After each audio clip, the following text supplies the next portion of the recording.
just never got around to it.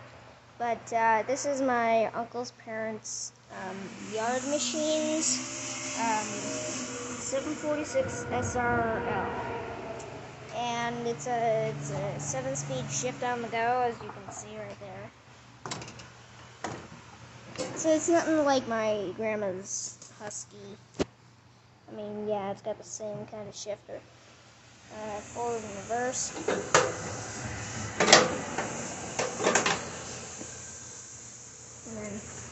And then instead of the blade engager being up here, it's down here. And then, of course, the deck adjustment.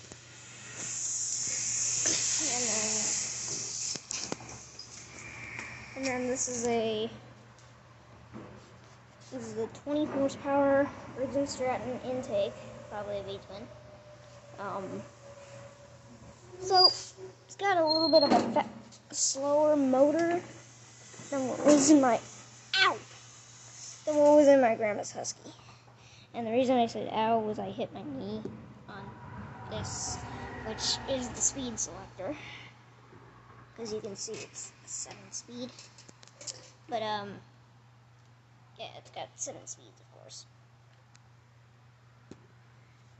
And then And then, obviously, over here you can see the brand of my grandma's old mower, Husky, because it was made by MTD.